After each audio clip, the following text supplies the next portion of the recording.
What's up?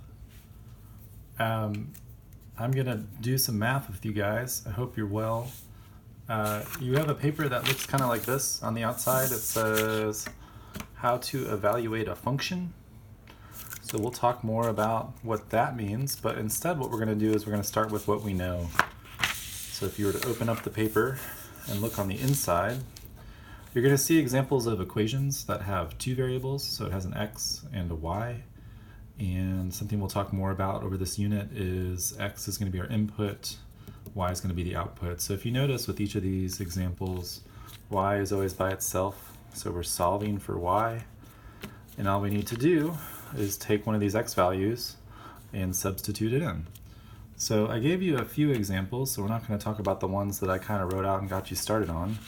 But you can certainly use those as you're working just to kind of help you figure out if you're doing it right. This one actually kind of teaches you too how to play the puzzle. So for example, like when you get your answer, you can go over here, find it, and then that tells you what letter to put in that number, right? So at the end, it'll kind of spell out a joke, and that sort of will help you figure out, are you getting things right, even if the joke's a little corny. We can start, I guess, with the first one, which is pretty simple, right? Y equals negative 2x.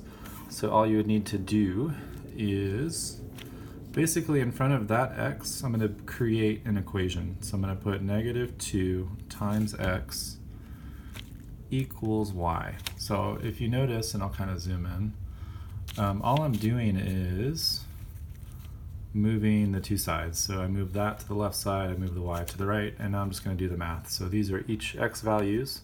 So I can do negative 2 times 1, negative 2 times 4, negative 2 times negative 5, and negative 2 times 3.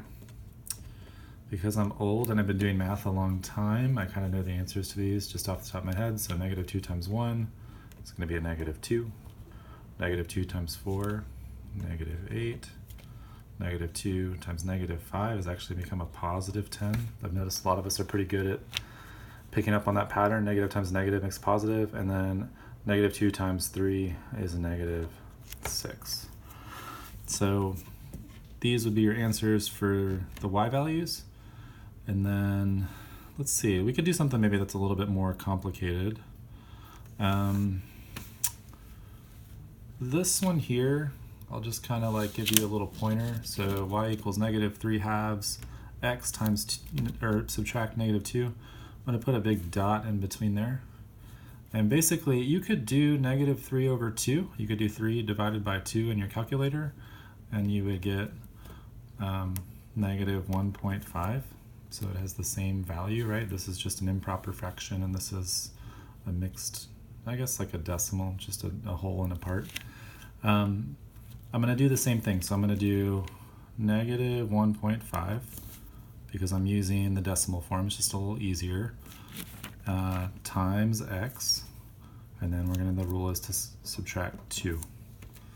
So I use that word rule. Some of you might have heard that, or process in middle school, and that's just because, if you think about what a rule is, right, it applies to everyone. So this rule is going to tell us what to do with x to make a y every time. So negative 1.5 times 4, negative 1.5 times 2, negative 1.5 times 0, negative 1.5 times negative 2, right?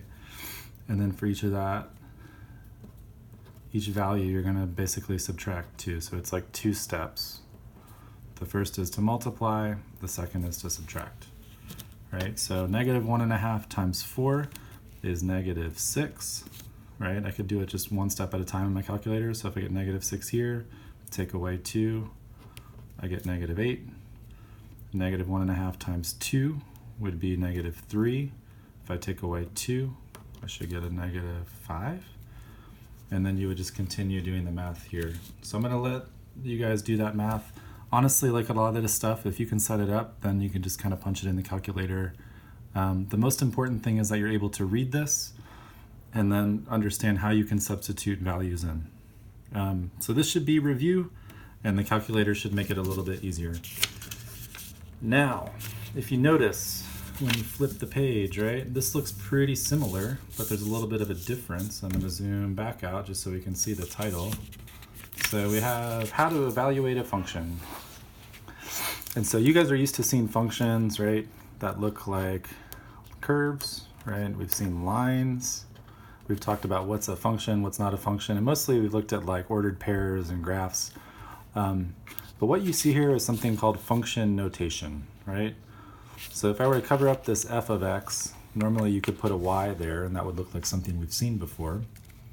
Instead, we're going to talk about f of x. So the function of x is equal to negative 3x plus 19.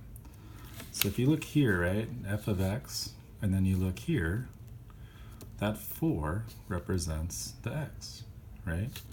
So if I were to solve this, I'm going to write the rule down just like I would on the inside with equations. Negative 3 times whatever the x is. So here, x is 4, so 3 times 4 plus 19. And so that's all you're doing, right, is you're taking the x, you're replacing it with whatever they're telling you the x is. So it's just like the tables, except instead of getting a bunch of different x values, they're just going to tell you one at a time.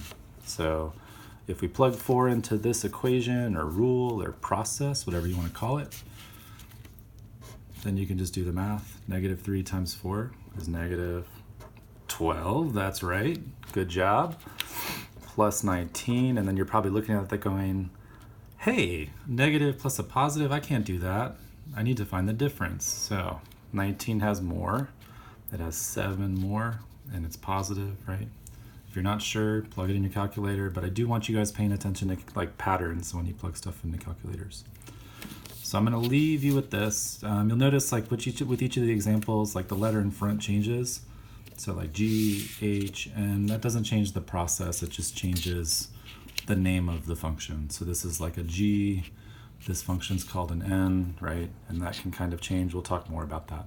So for now, just do some math, get comfortable with this. This is called function notation. It looks a lot like equations that we saw in 8th grade. Good luck, do your homework, it makes you smarter. Can't wait to see you in class. Bye.